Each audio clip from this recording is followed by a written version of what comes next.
Donc, Madame la Ministre, Madame la Rectrice, Monsieur le Préfet, Monsieur le Président de la Région, Monsieur le Président du département, Monsieur le Président de l'agglomération, Monsieur le Maire, Mesdames et Messieurs les élus, cher Jean-Noël Jeannet, chers membres du Conseil scientifique des Rendez-vous de l'Histoire, Mesdames et Messieurs les professeurs, Mesdames et Messieurs, chers amis, au nom de toute l'équipe qui a préparé ces 18e Rendez-vous de l'Histoire, je suis très heureux de vous souhaiter la bienvenue. Madame la Ministre, c'est un grand honneur que vous nous faites en revenant ici même ouvrir les Rendez-vous de l'Histoire pour la 2e fois. Aucun ministre de l'Éducation nationale ne nous avait avant vous offert cette marque d'attention.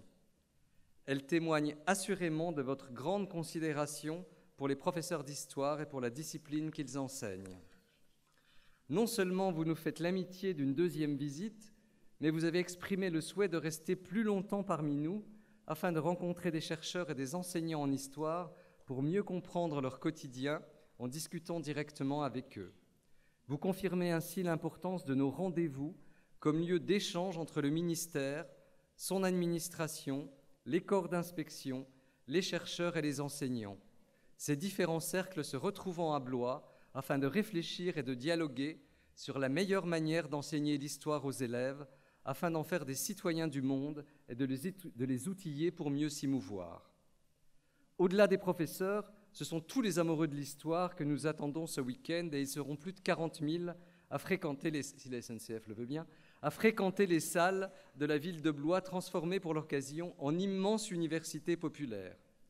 Près d'1 millier d'intervenants, plus de 300 débats et conférences, 160 éditeurs, une 50aine de films, une 15aine d'expositions permettront à tous ces passionnés d'assouvir leur soif de connaissances historiques. Rien ne serait possible sans le soutien des collectivités locales dont les représentants vont vous dire un mot pour vous expliquer leur engagement à nos côtés, ce dont je les remercie vivement. De même, je remercie chaleureusement l'ensemble de nos soutiens et partenaires. Nous aurons ensuite le plaisir d'entendre Jean-Noël Jeannet nous expliquer pourquoi les empires seront cette année au centre de nos réflexions. Je vous souhaite à tous un très bon festival.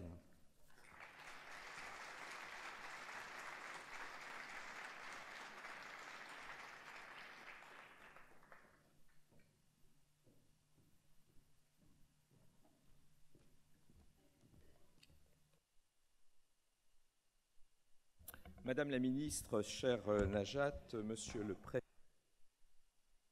Madame, avec les excuses de Janie Lorjou qui ne pouvait pas être parmi nous ce matin, Monsieur le Président de Région, cher François, Monsieur le Premier Vice-président du Conseil départemental, représentant Maurice Leroy, Monsieur le Président de l'agglomération de Blois, cher Christophe, Mesdames et Messieurs les élus, Mesdames et Messieurs les représentants des différentes administrations de l'État, Mesdames et Messieurs les enseignants, nombreux dans la salle, Mesdames et Messieurs, chers amis.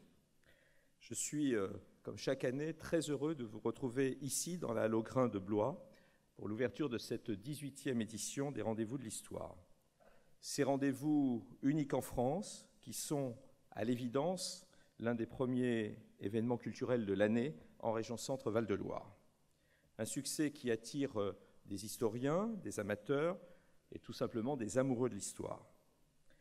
Cela est possible grâce à l'engagement des membres du Centre européen de promotion de l'histoire et je veux saluer chaleureusement Jean-Noël Jeannet, président du Conseil scientifique et que nous aurons, comme chaque année, grand plaisir à écouter tout à l'heure. Je veux aussi remercier et saluer le travail de l'Association des Rendez-vous de l'Histoire, son président Antoine Favron, les membres du conseil d'administration et aussi tous les salariés et particulièrement Francis Chevrier, pour le travail accompli tout au long de l'année. Au-delà du talent des scientifiques, des intervenants, des conférenciers, si ces rendez-vous sont un succès, c'est grâce à tous les festivaliers, amateurs, mais aussi les enseignants, et vous êtes nombreux ce matin, les enseignants à qui je veux rendre un hommage particulier aujourd'hui pour le travail d'éducation et de transmission des savoirs qui est le vôtre tout au long de l'année auprès des jeunes générations. Cette année, le thème des empires alimentera les débats, les conférences, les tables rondes, sans oublier évidemment la place du cinéma et de la littérature. L'Empire. Un sujet vaste par essence. L'Empire, c'est avant tout l'espace où s'expriment les rêves de grandeur des hommes, rêves de domination, rêves de puissance, rêves de conquête. Chimère. Les empires poursuivent le but d'un contrôle total de toute chose sur une emprise de plus en plus grande. Empire politique, empire géographique, empire économique, empire financier, empires industriels, jusqu'à l'évocation de l'empire du mal. L'actualité nous rappelle que ces rêves de grandeur n'appartiennent pas au passé. Depuis quelques années, nous sommes entrés dans une nouvelle phase de notre histoire dont nous ne maîtrisons pas encore tout à fait les contours, mais qui laisse craindre beaucoup de violence et d'instabilité. Qu'il s'agisse d'Al-Qaïda ou de Daesh, ces mouvements terroristes poursuivent au Moyen-Orient un double objectif religieux et politique que nous pouvons assimiler à une dynamique impérialiste. Je crois que l'on peut affirmer, sans exagération, qu'il s'agit potentiellement d'un des conflits les plus préoccupants pour la stabilité du monde depuis la chute du bloc soviétique. Je parlais tout à l'heure de rêves de grandeur pour évoquer les empires. Il est à noter que bien souvent, l'empire est synonyme de sang et de larmes. La volonté impériale de Daesh, en Syrie et en Irak notamment, en est malheureusement la parfaite illustration. Le dessein impérial est parfois intellectuel et c'est quelque chose de très prégnant, notamment en économie. Combien de fois entendons-nous que l'alternative n'existe pas, qu'il n'y aurait qu'un seul chemin pour retrouver la prospérité, que les hommes politiques sont impuissants à répondre aux défis de notre monde contemporain ? Une phrase de John Perkins évoque bien cela. Je le cite. « Je dirais simplement que depuis la Seconde Guerre mondiale, nous, les tueurs économiques, avons réussi à créer le premier empire véritablement mondial. Cela s'est fait sans l'armée, contrairement aux autres empires à travers l'histoire, mais par une utilisation très subtile de l'économie. Je crois pourtant, et je ne suis pas le seul, que la fatalité n'existe pas et qu'à un problème, il y a souvent plusieurs solutions. Le politique n'a pas pour vocation de n'être qu'un supplétif de l'empire économique, mais doit en être le moteur.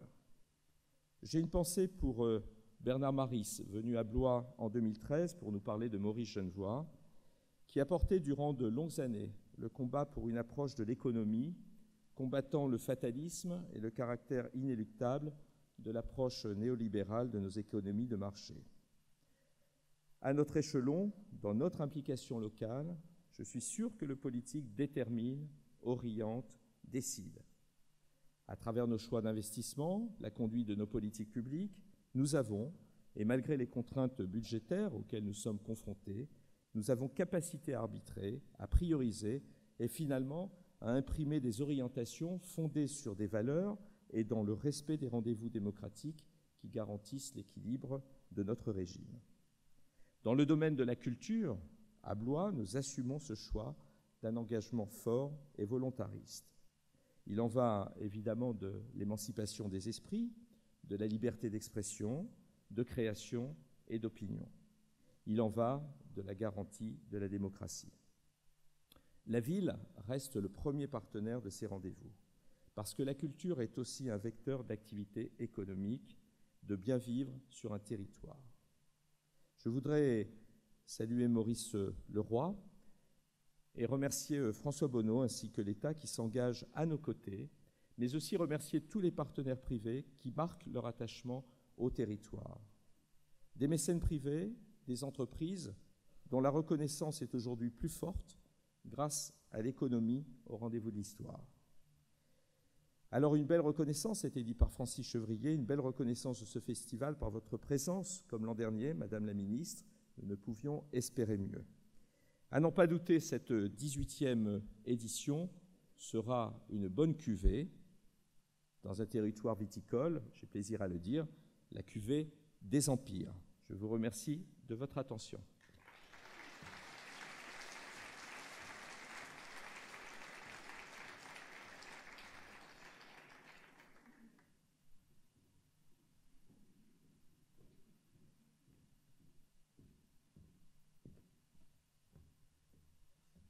Madame la Ministre, Monsieur le Préfet, Madame le Recteur, Monsieur le Président du Conseil régional, Monsieur le maire, monsieur le président de l'agglomération, madame la directrice académique des services de l'éducation nationale de Loir-et-Cher, monsieur le président du conseil scientifique, cher Jean-Noël Jeannet, monsieur le directeur des rendez-vous de l'histoire, cher Francis Chevrier, mesdames et messieurs les élus, chers amis, permettez-moi tout d'abord d'excuser Maurice Leroy, le président du conseil général, qui m'a demandé de le remplacer ce matin, ce que je fais avec évidemment beaucoup de plaisir.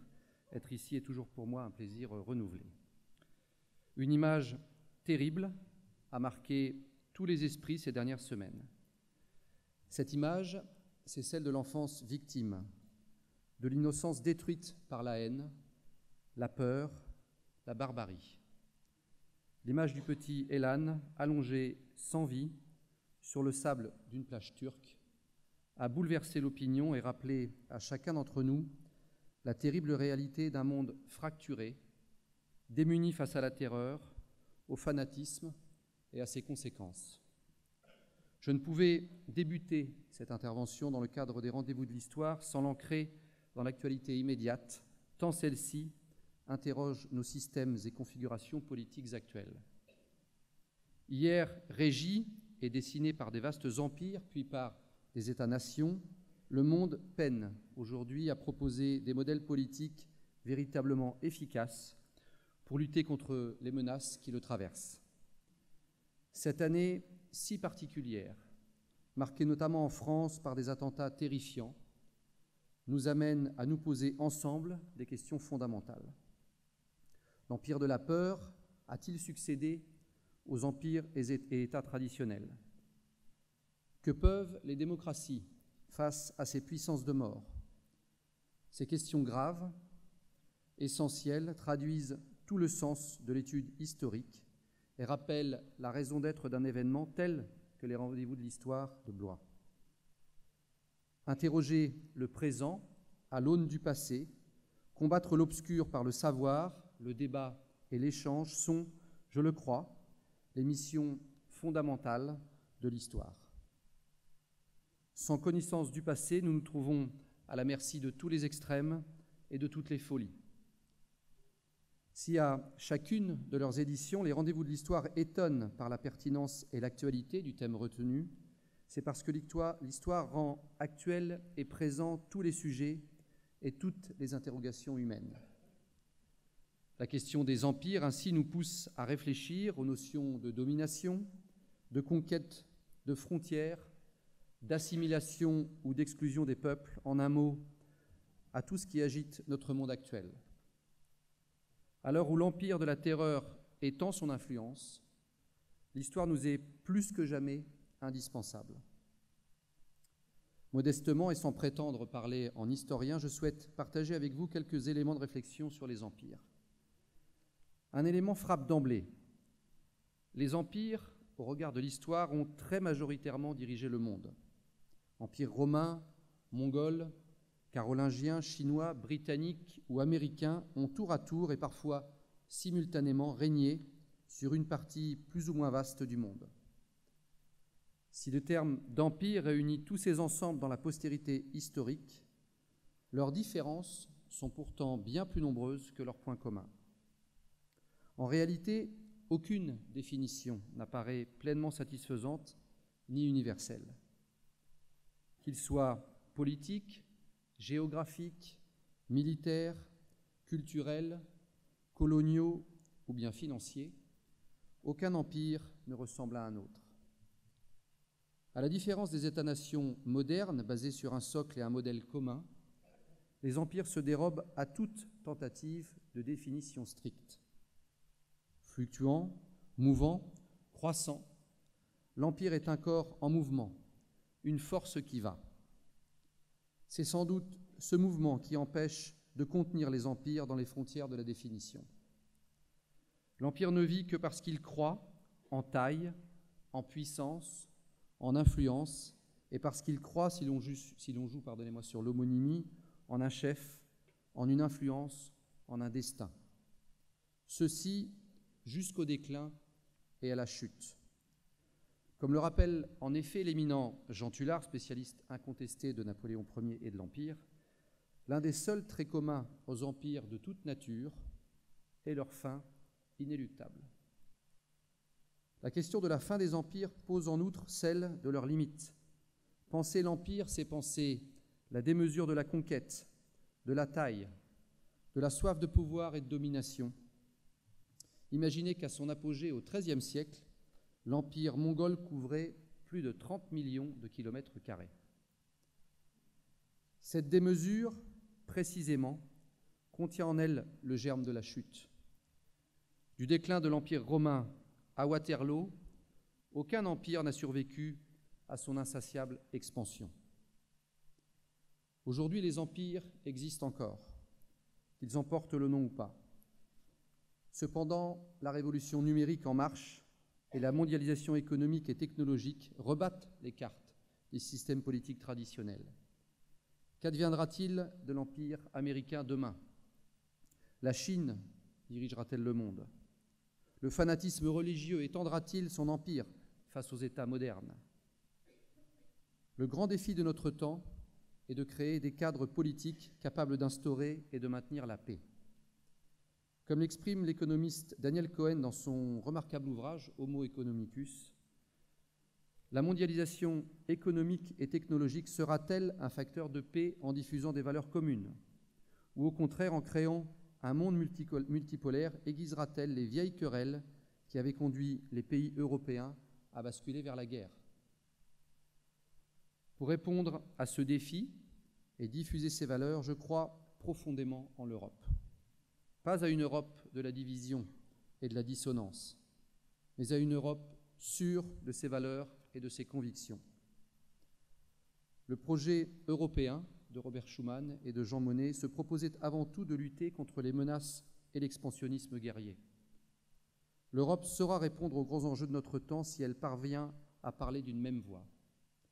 Plus qu'un État différente d'un empire, l'Europe porte en elle les moyens de diffuser de grandes valeurs de paix, d'humanisme et de liberté. Ce sont ces valeurs auxquelles je crois profondément et ce sont ces valeurs que je défends. L'Europe doit affirmer qu'elle peut répondre à ces enjeux.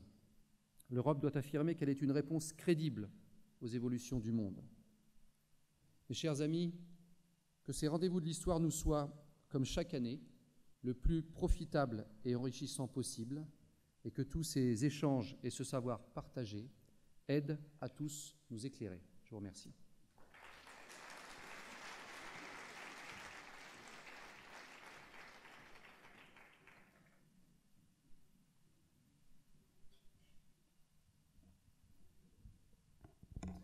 Madame la ministre, chère Najat Vallaud-Belkacem, vraiment un grand plaisir, un grand bonheur de vous retrouver à nouveau dans notre région Centre-Val de Loire et de vous retrouver ici pour ces rendez-vous de l'histoire. Monsieur le Préfet, plaisir de vous saluer, Madame le Recteur, avec laquelle nous partageons tant de combats pour le développement de l'éducation. Très heureux de vous saluer, comme je suis bien évidemment heureux de saluer Marc Ricourt, le maire de Blois, saluer le président de l'agglomération, de saluer le premier vice-président qui vient de s'exprimer pour le conseil départemental, de saluer ici avec vraiment beaucoup d'amitié Jean-Noël Jeannet qui, avec Francis Chevrier, permettent cette réalisation extraordinaire. Je veux tout d'abord vous dire la fierté qui est la nôtre de cet événement. Un événement unique en France, un événement qui a été construit à la fois par une très belle intuition, celle des initiateurs, par aussi votre mobilisation à vous les historiens, à vous les chercheurs, votre mobilisation à vous les enseignants. Un très bel événement unique qui, comme cela a été dit, permet en quelques jours de faire se féconder les réflexions des chercheurs et des historiens les plus avancés avec des amateurs éclairés et avec les enseignants. Moi aussi, à mon tour, je veux, Madame la Ministre, dire combien nous sommes heureux de participer avec les enseignants à cette très belle aventure intellectuelle et de faire que l'enseignement de l'histoire soit un enseignement aujourd'hui au cœur des préoccupations de notre société, un enseignement qui puisse se connecter avec des moments de réflexion, des moments d'analyse, des moments de culture qui se déroulent ici. Nous sommes également heureux de souligner combien le partenariat avec le journal Le Monde permet à cet événement qui se déroule à Blois d'être un événement à l'échelle nationale et internationale. Dire aussi aux auteurs, dire aussi aux lecteurs que ce salon du livre, lui aussi unique en France, qui se déroule au cœur de ce moment, au cœur de ces rendez-vous, est pour nous une très belle réalisation. Alors que tant et tant de craintes, tant et tant de menaces ont pu peser sur l'échange, la communication par le livre, voir que nous sommes sur une thématique capable de réunir et capable de mettre en dialogue ces lecteurs, ces auteurs, sur un salon du livre d'histoire qui a ce rayonnement, c'est une satisfaction. Dire aussi, puisque c'est une des dimensions, que le travail autour du film ici, toujours sur cette thématique de l'histoire, a pris, avec un soutien que nous avons voulu important de la région, a pris une véritable dimension et que nous sommes aujourd'hui en situation de faire se connecter des modes d'expression qui éclairent véritablement un sujet essentiel. Oui, ces rendez-vous donnent à notre région Centre-Val de Loire, si riche en histoire, donnent à notre région une véritable fierté, et ce n'est pas une fierté de conservation, c'est une fierté qui est aujourd'hui partagée dans la vie intellectuelle, dans la réflexion collective, et qui, comme cela vient d'être dit, éclaire certainement les aspects de notre avenir commun. Les empires, beaucoup de choses ont été dites. Je ne m'attarderai pas sur les évocations, mais ce qui nous vient à l'esprit, les premières évocations avec Jean-Noël Jeanneney, je me souviens d'un échange à l'occasion d'un déjeuner. C'est la grandeur de l'Empire. Mais c'est aussi, pour la grandeur de l'Empire, beaucoup de souffrances, beaucoup de réalités brisées, beaucoup d'énergie sacrifiée. Et puis l'Empire, c'est aussi, dans nos représentations, un niveau d'aboutissement, un niveau de performance extraordinaire, mais au moment où on le dit, on parle souvent du déclin de l'Empire, comme si ces folies, comme si ces constructions qui vont au-delà de la capacité des femmes et des hommes à penser leur avenir dans une organisation maîtrisée, comme si cela permettait d'atteindre, voire de dépasser ce que nous pouvions envisager comme construction commune de notre avenir. L'Empire nous interroge parce qu'il y a eu, bien évidemment, une structuration du monde autour de l'Empire. Et l'Empire nous interroge parce qu'aujourd'hui, et les propos de Nicolas Perruchot à l'instant le montraient bien, il y a aujourd'hui la recherche d'autres voies pour permettre l'aboutissement de projets qui supposent des réunions, des rassemblements à l'échelle de notre monde. Ces constructions, ensemble, nous les croyons et nous les voulons démocratiques. Et je pense bien évidemment à l'Europe. Faire en sorte que nous partagions la construction d'un monde de paix, la construction d'un échange, la construction d'un nouvel espace pour organiser une vie politique véritablement démocratique. Cette conviction, elle est au cœur même de l'Europe que nous servons ensemble. Et pour cela, je crois qu'il est extrêmement important que la confrontation avec la démarche des empires puisse nous permettre de renforcer là où elle est aujourd'hui fragilisée, abîmée, critiquée, de renforcer la démarche vers une Europe de paix, vers une Europe de la démocratie, vers une Europe de la citoyenneté. Les espaces de l'action politique se cherchent aujourd'hui. Nous échangions à l'instant avec Christophe de Gruel sur la nouvelle taille de nos agglomérations. Nous voyons bien que les pays, les États-nations sont obligés de recomposer leurs responsabilités dans une nouvelle organisation. Le faire avec d'abord la conviction que c'est par les valeurs essentielles que nous y parviendrons, les valeurs de paix, les valeurs de démocratie, les valeurs de tolérance, les valeurs qui sont liées à notre culture. Cela est aujourd'hui, je crois, un des enjeux de ces rendez-vous. Alors oui, je crois que, comme tous les autres, et peut-être encore plus que certains, ces rendez-vous ont une réelle actualité par rapport à ce qui a été évoqué par mes prédécesseurs. Je pense que l'histoire rencontre, comme toujours, les préoccupations du présent. Je ne doute pas ici qu'à Blois, vous puissiez, ensemble, avec celles et ceux qui en grand nombre vont venir lorsque les trains circuleront à nouveau, eh bien, vous pourrez éclairer cette nouvelle dynamique. Merci de votre attention.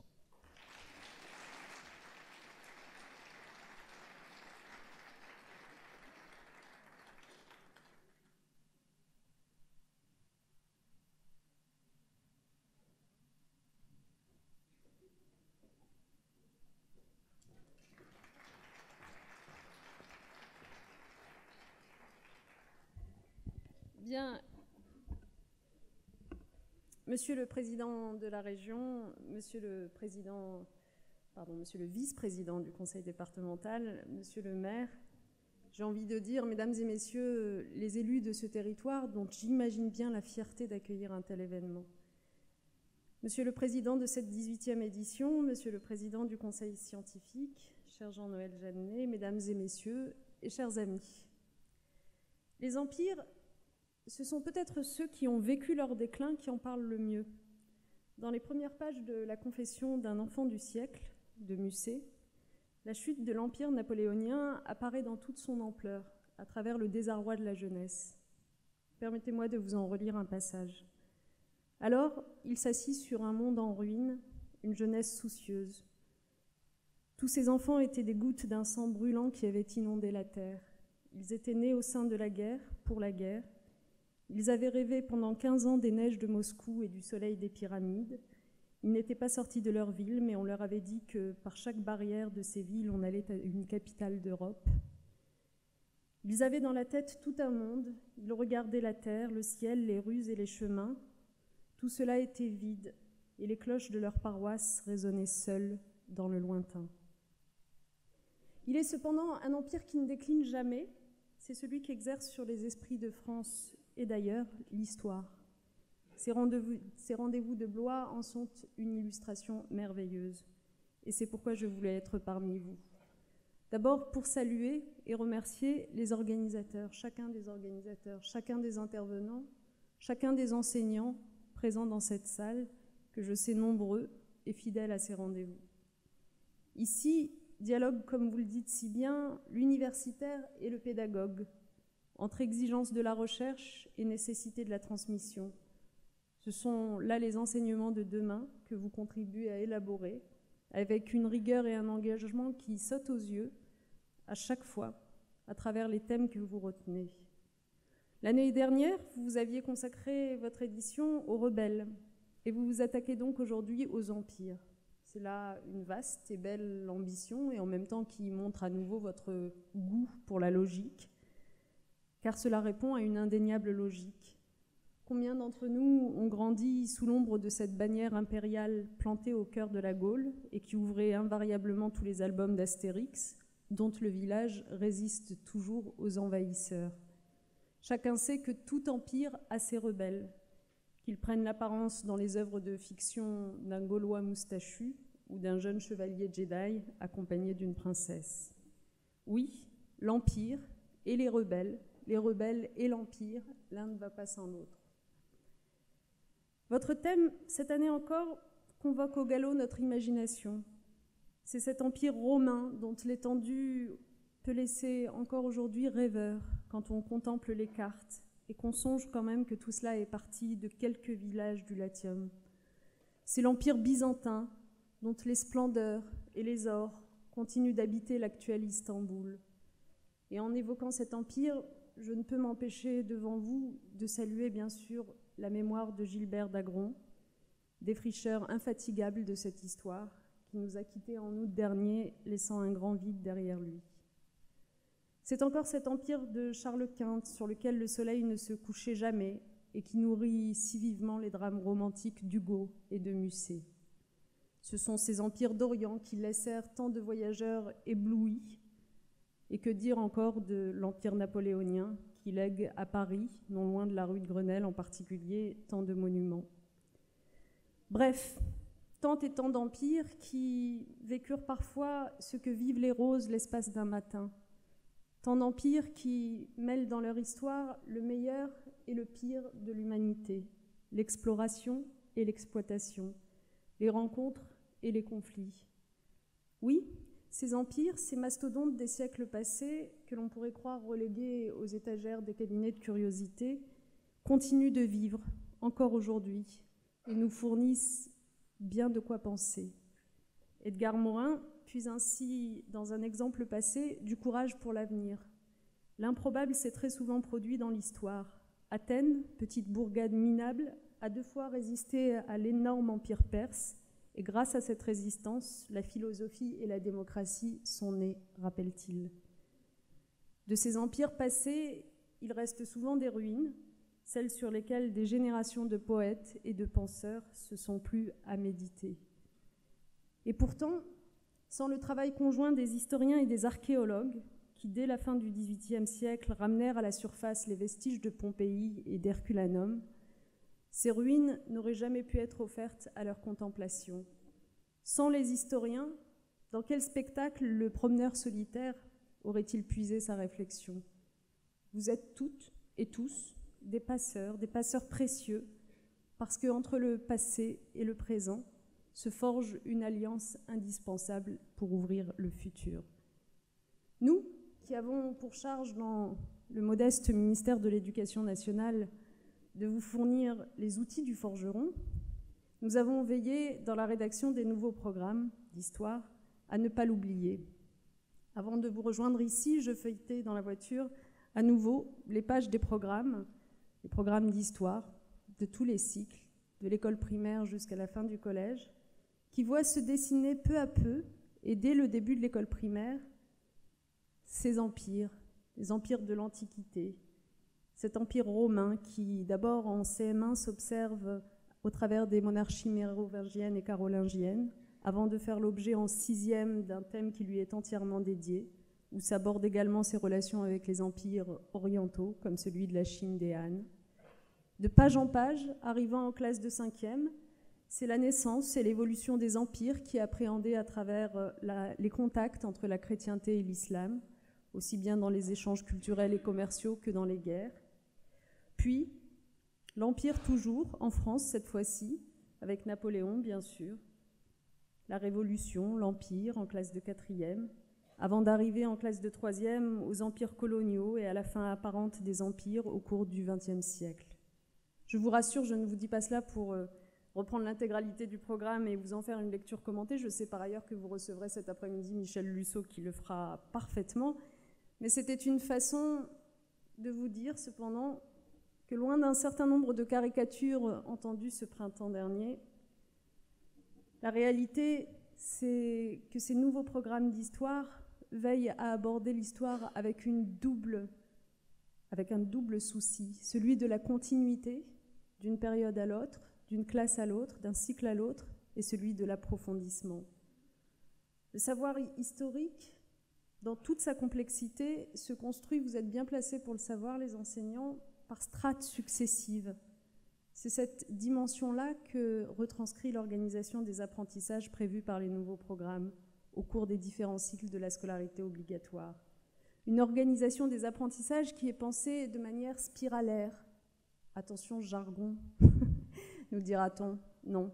Vocabulaire technique, professionnel et précis pour dire qu'on recherche la construction progressive des notions et des concepts sur les différentes années d'un cycle pour laisser aux élèves le temps de leur assimilation. De manière générale, l'histoire et les différentes conférences de ces rencontres de Blois le montrent bien, l'histoire n'a pas vocation à être abordée comme un territoire isolé, coupé du monde, coupé des autres, mais à se nourrir en permanence des différentes disciplines, qu'elle nourrit en retour, comme suffisent à nous en assurer des intitulés comme Histoire littéraire, Histoire des arts. Oui, l'histoire, au sein des futurs enseignements pratiques interdisciplinaires prévus par nos réformes, a évidemment toute sa place. Je n'oublie pas que Racine, s'il nous apparaît d'abord comme un écrivain de théâtre, fut aussi en son temps historiographe du roi, et que c'est dans cette fonction qu'il pensait acquérir une gloire éternelle. Si j'ai cité pour commencer des écrivains et des poètes, des films et des bandes dessinées, c'est bien que ce qui fonde l'histoire, en particulier depuis les évolutions considérables qu'a connues votre discipline au cours du XXe siècle, et ce qui continue de fonder l'histoire, c'est cette conviction que je résumerai en paraphrasant Terence. Rien de ce qui est humain ne vous est étranger. Mais revenons à votre thème. Si tout empire, selon la formule et ce que vous avez les uns et les autres avant moi rappelé, tout empire est voué à périr, il est bon de rappeler que chaque période est en un sens vouée à en voir surgir quelques-uns d'empires. Et la nôtre ne fait pas exception. L'empire est mort, vive l'empire, pourrait-on proclamer au lendemain de leur fin, souvent annoncée, toujours repoussée. Oui, notre monde regorge de nouveaux empires. Tous n'ont pas la pompe de la Rome impériale, mais leur puissance saurait sans peine se comparer à celle du Saint-Empire romain germanique. Quand on parle d'empire, je crois important de ne pas perdre de vue, comme toujours, l'origine étymologique du terme. Il vient, je ne vous l'apprendrai pas, de l'imperium romain, qui, avant même de désigner un territoire, désigne un pouvoir. Et c'est bien davantage par leur pouvoir que par leur ancrage géographique que se caractérisent les empires d'aujourd'hui. Ce sont d'abord des empires économiques considérables qui conduisent certains chercheurs à qualifier des entreprises comme Google ou comme Apple de micro-États. Ce sont des empires sans empereur, sans armée, mais qui s'étendent toujours davantage. Le touriste d'aujourd'hui, voyant dans toutes les villes du monde l'enseigne d'une entreprise multinationale, a souvent ce sentiment qu'aux aigles impériaux d'antan succèdent aujourd'hui des logos plantés au cœur de chaque pays. Ces empires, ce sont aussi ceux liés au développement d'Internet, où s'affrontent des visions opposées de ce que peut être ce réseau, espace de liberté et de collaboration pour les uns, de standardisation et de profit pour les autres. Ces empires, enfin, ce sont ces influences culturelles colossales face auxquelles je crois essentiel de défendre notre exception culturelle, non pour nous replier, mais pour défendre ce qui nous unit. Nombre de vos conférences, je l'ai vu, insistent sur ces empires contemporains. Elles nous montrent à quel point l'histoire, en donnant du sens au passé, favorise la compréhension du présent. Et de cela, je suis profondément, intimement convaincue. S'emparer de ces périodes passées permet à nos élèves de mieux comprendre le monde qui les entoure. À un moment où se pose avec tant d'acuité la question de savoir qui nous sommes, ce que nous voulons, à un moment où j'ai souhaité remettre les valeurs de la République de plein pied au sein de l'école, il y a dans les empires bien des sujets à aborder. Car l'empire ne se résume pas à la guerre, aux conquêtes. Les plus grands empires, ceux qui ont duré, ont élaboré les bases d'un vivre ensemble dans une diversité qui constitue un des défis d'aujourd'hui. En témoigne cette phrase d'Otto von Horvath qui exprime au milieu des ruines de l'Autriche-Hongrie son rapport ambigu avec l'empire désormais disparu, entre tendresse et refus de la nostalgie. Vous me demandez quel est mon pays ? Eh bien voilà ma réponse. Je suis née à Fiume, j'ai grandi à Belgrade, à Budapest, à Presbourg, à Vienne et à Munich. J'ai un passeport hongrois, mais mon pays, je n'ai pas de pays à moi. Je suis un mélange typique de la vieille Autriche-Hongrie, magyar, croate, allemand, tchèque. Pour cette raison, vous le voyez, nous avons besoin de ne pas masquer les épisodes les plus douloureux et les plus sombres de notre histoire. Nous devons accepter, avec lucidité et distance, de nous les approprier, parce qu'ils fondent ce que nous sommes aujourd'hui. Henri-Irénée Maroux l'écrivait déjà en 1954. L'histoire nous libère des entraves, des limitations qu'imposait à notre expérience de l'homme, notre mise en situation au sein du devenir, à telle place, dans telle société, à tel moment de son évolution. Et par là, cette histoire devient en quelque sorte un instrument, un moyen de notre liberté. Oui, je crois en effet que l'histoire libère. Et je tiens à cet égard, l'occasion que vous m'offrez est trop belle, à revenir sur les différents débats qui ont agité les mois passés. Ils se sont fortement cristallisés autour de la question de ce que l'on pourrait appeler le récit national. Nous avons été tour à tour accusés de l'oublier ou bien de lui donner trop d'importance. Nous avons été sommés de choisir le récit ou les thèmes, la France ou le monde. Mais cette exclusion de principe s'avère infondée. Ça n'est pas l'un ou l'autre. Il appartient à l'école, au contraire, de lier les deux. Certains ont voulu croire qu'il y avait entre ces enjeux des oppositions profondes, irréconciliables. Un tel antagonisme me paraît, à moi, profondément discutable, précisément parce que l'histoire a toujours su créer des liens féconds entre ces différentes facettes. Oui, les empires coloniaux ne peuvent s'aborder sans tenir compte aussi de l'esclavage et de son abolition. Pourquoi masquerait-on ces débats qui ont fait la France ? Clémenceau, devant Jules Ferry, n'avait pas hésité à aborder cette question avec la virulence qu'il caractérisait, je le cite, « Regardez l'histoire de la conquête de ces peuples que vous dites barbares et vous y verrez la violence, les crimes déchaînés, l'oppression, le sang coulant à flot, le faible opprimé, tyrannisé par le vainqueur. Voilà l'histoire de votre civilisation. » Alors je vous le demande, n'aurions-nous pas, nous, le courage de nous confronter à cette histoire ? Ne saurions-nous pas tirer les leçons de Marc Aurèle qui nous rappelle que l'Empire n'est pas seulement en dehors, mais aussi en nous ? Si nous voulons pouvoir avoir sur nous-mêmes, sur notre destinée commune, un empire, cela passe forcément par le fait d'aborder les heures sombres comme les heures glorieuses du passé.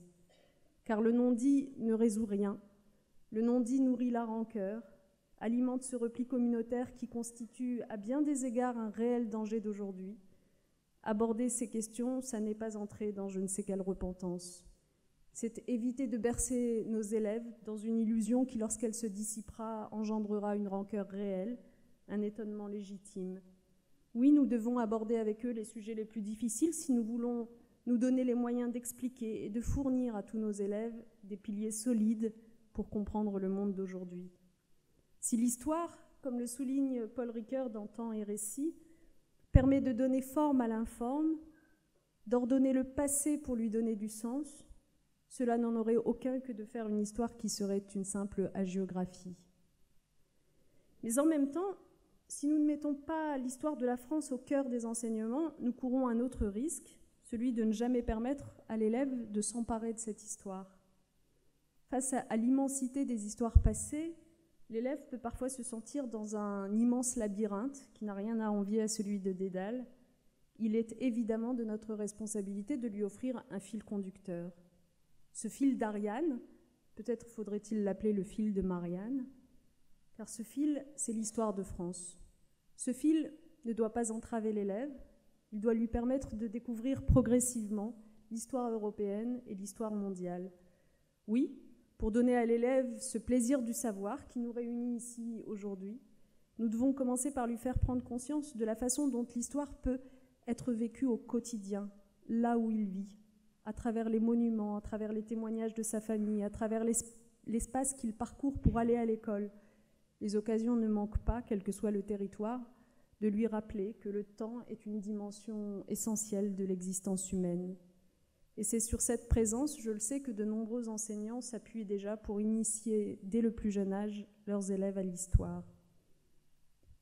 En m'adressant à vous, historiens, je sais à quel point vous êtes toujours soucieux de respecter ce rapport de proximité et en même temps ce recul critique qui forge l'acuité de votre regard sur les histoires passées. Eh bien, c'est une alliance analogue qui a fondé les nouveaux programmes. Et je veux ici saluer et remercier ceux qui les ont élaborés et rendus possibles. Alors évidemment, cette conciliation que je vous décris là se défend parfois difficilement face à la vigueur des tribunes et au caractère tranché des opinions. Mais je sais aussi à quel point tous ces débats témoignent d'un attachement réel de chacune et de chacun d'entre nous à l'histoire. J'ai pu en juger lors du forum sur les programmes d'histoire que nous avions organisé en juin dernier, où nombre d'entre vous étaient déjà présents. Je pense à Colette Bonne, à Bruno Benoît, Patrick Garcia, Bruno Modica, Yanis Roder, Laurence Decoq et tellement d'autres que je remercie à nouveau. Je vous l'avais dit à cette occasion, nous étions à la Sorbonne, et je vous l'affirme encore aujourd'hui, l'histoire qui est défendue au cœur de l'école est une histoire complexe qui concilie l'ouverture au monde, dont personne ne songe à contester l'importance, et la connaissance profonde de notre pays. C'est une histoire qui s'efforce d'articuler des approches complémentaires en laissant, et c'est peut-être là l'essentiel, aussi aux enseignants une part d'autonomie parce que nous leur faisons confiance. Cet effort de conciliation est important car il y a dans la refondation de l'école un rendez-vous réel à honorer avec notre passé, avec celui de la France, de l'Europe et du monde. Ce rendez-vous doit permettre à chaque élève de s'emparer de ce qui a eu lieu pour avoir des repères et des valeurs et pour comprendre le monde tel qu'il est aujourd'hui. L'histoire, disait Lucien Febvre, c'est cela, un moyen de comprendre et par là même d'agir sur le cours des événements. Oui, le passé, d'évidence, nourrit l'action présente, celle qui dessine l'avenir, et si nous voulons former, comme je le souhaite, des citoyens autonomes et instruits, nous avons besoin de l'histoire, de toute l'histoire, et nous avons besoin des historiens. Tant il est vrai que vos principes vont aussi nourrir, au-delà de vos cours d'histoire, des cours comme ceux de l'éducation aux médias. Oui, enjeu absolument fondamental aujourd'hui, la question des sources, la question de la fabrique d'une connaissance. Si nombreux sont les historiens qui l'ont abordé, dans des pages souvent magnifiques.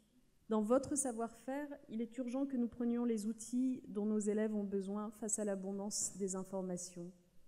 Nous allons devoir, ça a été évoqué avant moi, notamment face au terrorisme, à Daesh, nous allons devoir faire face non plus à des armes de destruction massive, mais à des armes de désinformation massive, selon l'expression de Joël de René. La République française, qui a toujours eu la passion de l'histoire, a donc aujourd'hui un grand besoin d'histoire. Elle a besoin d'une histoire qui soit à la hauteur de ses ambitions et de ses valeurs. Elle a besoin d'une histoire, je n'hésite pas à le dire aussi, qui soit à la hauteur de ses historiens. Je vous remercie.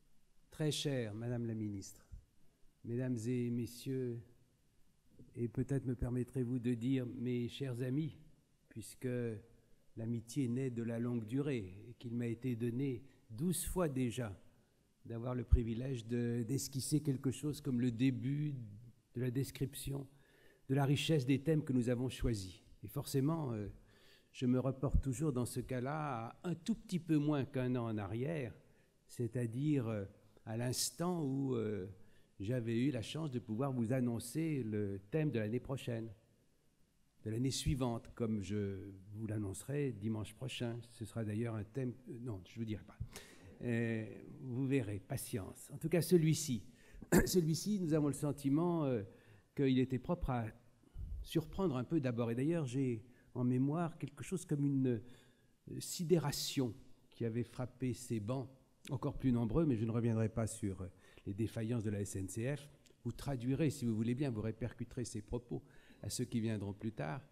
Quelque chose comme une sidération, comme un étonnement, qui s'est vite dissous dans la multiplicité des conversations individuelles, chacun expliquant à l'autre qu'il y aurait beaucoup à dire sur ce thème magnifique, et qu'il était typiquement un sujet qui permettrait à tous ceux qui sont ici rassemblés d'aller tout droit vers ce que nous aimons beaucoup, c'est-à-dire la rencontre tout simplement entre l'exceptionnel, entre l'individuel, entre l'unique d'un côté et d'autre part les réflexions générales qui s'imposent aux citoyens, aux chercheurs, à l'historien.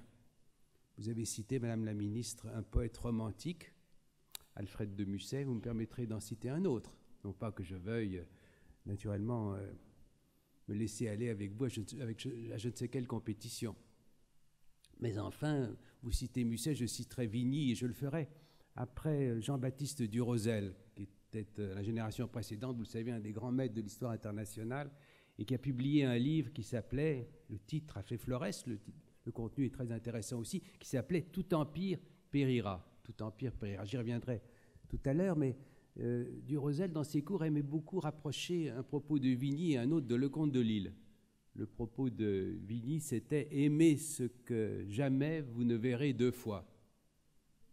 L'idée de ce qui ne se répète jamais. Il y avait comme ça chez Borges, dans les théologiens, des hérétiques qui commettaient les crimes les plus épouvantables sur la surface de la terre pour faire que désormais ils ne puissent plus être commis après eux. Je vous engage à ne pas vous laisser porter à ces extrémités.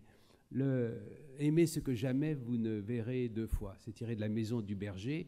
Et aussitôt, Jean-Baptiste Durosel nous apportait une autre citation qui était de Lecomte de Lisle, bibliothécaire du Sénat, mais ce n'était pas sa principale raison de se le rappeler, qui disait, à côté de aimer ce que jamais vous ne verrez deux fois, qu'est-ce que tout cela qui n'est pas éternel? Qu'est-ce que tout cela qui n'est pas éternel? Autrement dit, ces rapprochements nous incitaient à aller rechercher aussi ce qu'il pouvait y avoir de répétition, d'écho, de rebond d'un empire à l'autre. Et on peut le démontrer, je crois, d'emblée, en réfléchissant, comme beaucoup de bons esprits l'ont fait, à un rapprochement entre deux empires majeurs de jadis et d'aujourd'hui, je veux dire l'Empire romain et les États-Unis d'Amérique. Alors je sais bien, parce que rien ne se répète jamais à l'identique, qu'il y a de multiples différences. La société était agraire à l'époque, elle est industrielle aujourd'hui. L'emprise politique des Romains sur une grande partie de la planète a été très directement le fait de cet empire-ci. Il n'est pas le fait des Américains. Et pourtant, dès que l'on creuse un peu le rapprochement, on est frappé par des similitudes qui, en vérité, attirent l'attention et stimulent la réflexion. La motivation de l'extension de ces empires, de leur construction, est au fond assez proche. Dans nul des deux cas, il y avait d'entrée de jeu la définition par ceux qui ont ensuite procédé à cette extension d'un empire qui devait se créer. Il n'y avait pas cette idée-là, il n'y avait pas une planification de long terme.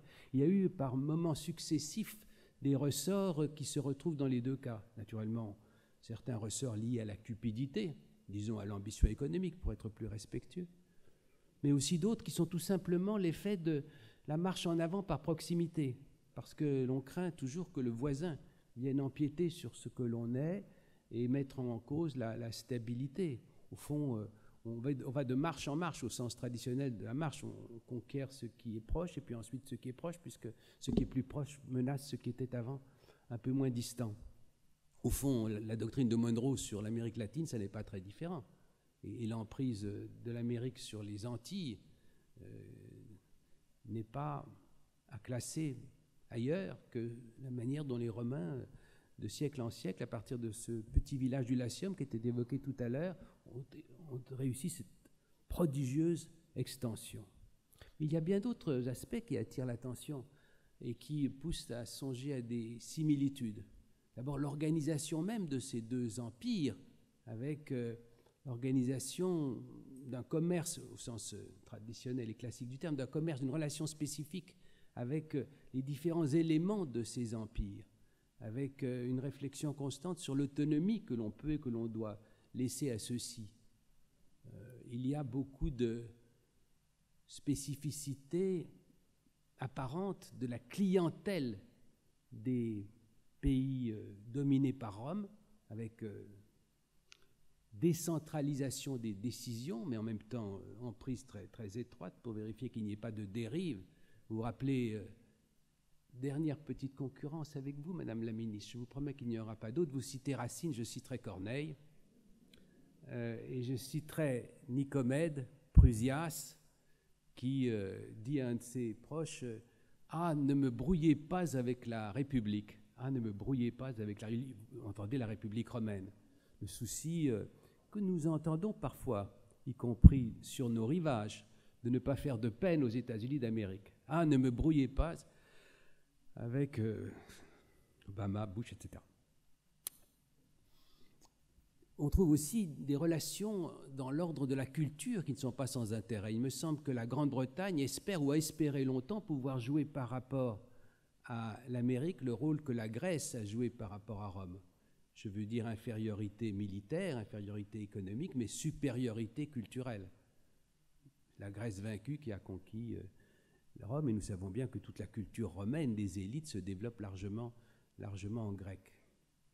Si on cherchait davantage, on trouvera aussi l'organisation des armées, avec cette barbarisation progressive des armées romaines, au sens d'appel de plus en plus à des troupes venues suppléer les citoyens romains qui à l'origine avaient été le fer de lance, l'épine dorsale de la fierté romaine et de sa conquête, de plus en plus appel à des peuples allogènes. Je ne suis pas sûr que si on regardait de près les armées américaines qui ont combattu au Vietnam ou en Afghanistan, on serait poussé à insister plus sur la différence que sur la ressemblance.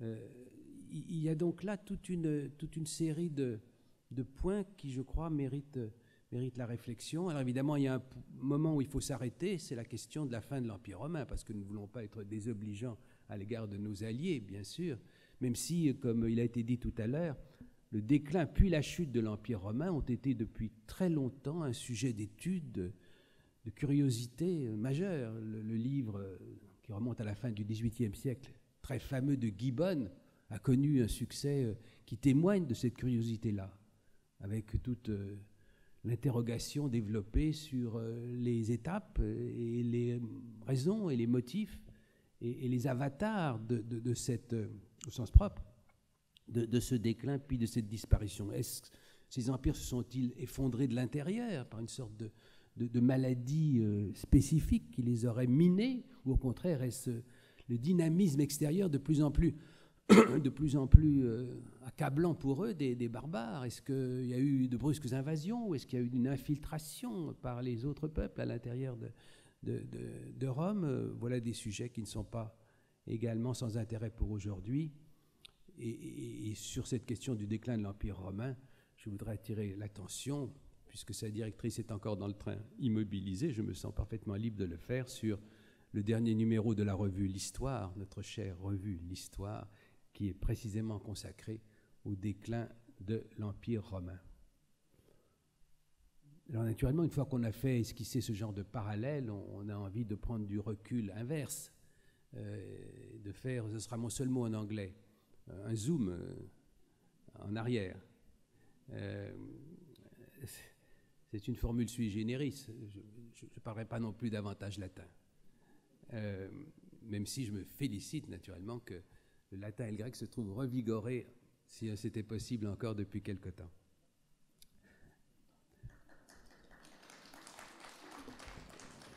Je vous remercie de m'applaudir. Les Romains appelaient ça captatio benevolentiae. Une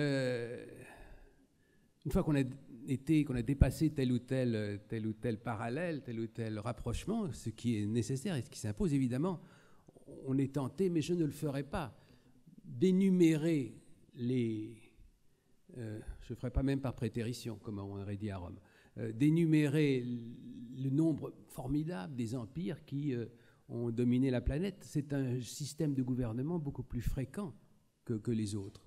Et à ceux qu'on a cités tout à l'heure, j'ajouterai les empires d'Amérique latine, avant que les Européens n'arrivent avec leurs microbes et leurs épées.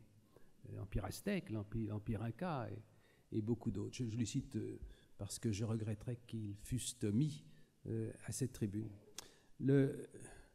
L'autre grande question que nous allons avoir quand vous relirez, quand vous verrez la provende magnifique du programme que l'on vous propose, cela éclatera, je crois, à vos yeux.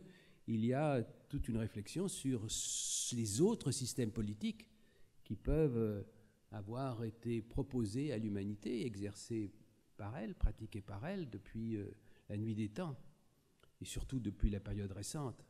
En fait, il y a un système qui s'est principalement opposé au phénomène de l'Empire, construit plus souvent à la pointe du glaive, c'est le fait national. Alors, ce fut autrefois les cités, ce sont déjà les cités grecques en face de Philippe et d'Alexandre fondant son empire macédonien, puis quasi universel, enfin au sens de l'époque.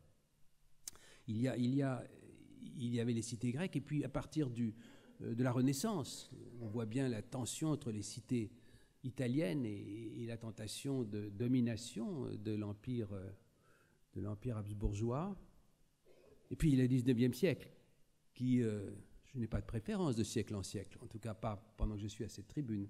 Mais enfin, le 19e siècle est passionnant à cet égard, puisque surgit le fait national, et que l'idée que l'on peut fonder sur une solidarité ethnique, historique, langagière, une résistance à la domination impériale, va s'imposer de plus en plus. Napoléon l'avait bien senti, lui qui a pourtant incarné, provoqué un empire, s'il en fut, s'imposant à d'autres nations du continent, dans cette magnifique opération de communication qu'a été le mémorial de Sainte-Hélène. Le mot n'était pas encore présent, mais la chose, vous le savez bien, très vivante. Le mémorial de Sainte-Hélène, il vient expliquer qu'en réalité, il n'avait pas l'intention d'étendre son empire de pareille façon, qu'il a été amené lui aussi à tâcher de l'étendre par le fait que d'autres n'acceptaient pas qu'il existât. Mais que, si on l'avait laissé en place, après en particulier l'île d'Elbe, alors il aurait progressivement mis en place une Europe qui aurait été constituée de nations coordonnant de façon pacifique leurs ambitions, leurs génies spécifiques, etc. Je ne suis pas absolument sûr que ce ne soit pas un rêve après coup, mais il est intéressant. C'est le phénomène de l'hypocrisie, toujours, de l'hommage qui, de la sorte, était rendu par Napoléon lui-même à cette idée de l'émergence des nations. La Grèce, qui est si proche actuellement de nos cœurs et de nos attentions, trouve son indépendance en 1830. Comme vous savez, c'est déjà une atteinte à l'Empire ottoman. Et puis, il y a le printemps des peuples. Le printemps des peuples, on a tellement évoqué à bon ou à mauvais escient au moment du printemps arabe, le printemps des peuples qui est évidemment une aspiration formidable à l'autonomie et l'indépendance des nations. Il faudra attendre encore plusieurs décennies, et la période de 1914-1918, nous l'étudierons beaucoup ces jours-ci. La Grande Guerre a été un moment décisif puisqu'elle a abouti à la chute de 4 empires majeurs. 4. L'Empire russe, l'Empire austro-hongrois, l'Empire allemand, qui était moins fédératif évidemment que le précédent, et l'Empire ottoman. Alors certains viennent nous apporter des balivernes, des billevesées en nous disant qu'on a cité Clémenceau. Vous ne vous étonnerez pas que je le fasse aussi. On critique parfois Clémenceau et les siens en disant qu'il n'aurait pas dû briser l'Empire austro-hongrois. D'ailleurs, c'est un des rares endroits où on vous demande rarement de faire une conférence sur Clémenceau. Ce serait au péril pas de sa vie, mais enfin de tomates abondamment reçues. Il est très impopulaire à Vienne et à Budapest. Mais enfin, il est clair qu'il était absolument inconcevable que cet empire durât, parce qu'il y avait une telle aspiration. Il y avait évidemment un accord entre les Hongrois et les Autrichiens, bien sûr, mais c'était pour dominer les autres, et que les autres soient rebellés à cet égard, et il était inévitable qu'on le soit, puisque c'était dans la direction même de l'héritage révolutionnaire et de l'autodétermination des peuples, et puisque de surcroît, à Washington, avant que le Sénat l'oblige à se dérober, le Sénat américain, Wilson avait également défendu l'autodétermination des peuples. Et il apparaît à ce moment-là que c'est le siècle des nations, avant que la résurgence hideuse de Hitler et des siens fasse pendant un moment penser qu'on était revenu au temps des empires. Puis ensuite l'Empire soviétique, mais je n'y insiste pas, même si on entend aujourd'hui, sans avoir l'oreille très fine, la nostalgie du dit empire dans les propos et les comportements de tels dirigeants russes. C'est agréable, c'est que je sais à qui vous savez à qui je pense. Il y a là par conséquent toute une histoire qui vient tisser en profondeur les mouvements de notre planète, de notre humanité, et on ne s'étonnera pas que ce soit la promesse de débats passionnants. D'autant plus que quand on a parlé d'empire, on est évidemment conduit aussitôt à penser aussi aux empires coloniaux. Je ne reviendrai pas, Madame la Ministre, sur le débat concernant nos programmes. Vous avez fait l'amitié de m'en parler un jour en privé, mais sur l'équilibre entre roman national, un récit marqué par la centralisation, enfin, une volonté de parler d'abord aux enfants de France de ce qu'il y aurait le plus proche, et l'absolue nécessité, bien sûr, de ne pas se rabattre sur ce genre d'égocentrisme collectif. Je n'insiste pas davantage. Là encore, prétérition, mais je ne suis pas davantage. Je n'en parle pas, même si je pense, j'ai l'impression qu'on a avancé tout à fait dans la bonne direction, davantage du débat démocratique. En tout cas, ce qui frappe, c'est que cette expression d'empire, a pris un essor, un élan qui a dépassé les aspects territoriaux ou étroitement politiques de la question, puisque est-ce une métaphore, est-ce une perpétuation du fait impérial? On a vu l'expression, et on la verra bien sûr de toutes nos rencontres, dans beaucoup de nos rencontres, on a vu l'expression renaître à propos des empires économiques, des empires industriels, de tout ce qui vient, en effet, vous l'avez dit tout à l'heure, ce qui vient battre en brèche la réalité nationale. Les empires médiatiques également, les empires médiatiques de Hersan au niveau de notre France, jusqu'à Murdoch au niveau quasi planétaire, il y a des noms plus récents. Tout cela méritera d'être étudié de près. Et puis nous étudierons aussi, nous considérerons le fait qu'à partir des deux modèles majeurs que j'ai évoqués, d'un côté les empires, de l'autre la profusion, l'efflorescence des nations et des cités, est apparu, c'est le privilège de nos générations, quelque chose comme un troisième modèle. Je veux dire, même si on cherche une petite esquisse assez malheureuse, un précédent dans l'Antiquité avec les amphictyonies, les réunions des cités grecques dont nous avons vu l'inefficacité, l'apparition de l'Europe, c'est-à-dire quelque chose de tout à fait nouveau, la volonté de nations librement de se rejoindre et de constituer qu'un cas, je sais, difficultueusement, nous le savons, avec des déceptions, des manques parfois d'énergie pour définir en termes militaires, en termes culturels, la spécificité de ce continent. Il n'empêche que ce modèle-là, tout neuf, est en définitive porteur d'ambition, porteur pour nos enfants, porteur d'espérance, et que ce modèle peut aussi être porteur de paix, et en définitive, parmi tous les cycles de l'économie, porteur de prospérité. En tout cas, nous sommes un certain nombre en être convaincus que cette voie-là, par rapport aux empires dominateurs, par rapport aux nations qui se sont trop souvent entretuées avec quelle brutalité, de façon si sanglante, ce modèle-là mérite d'être suivi, servi et probablement honoré. Et assurément honoré.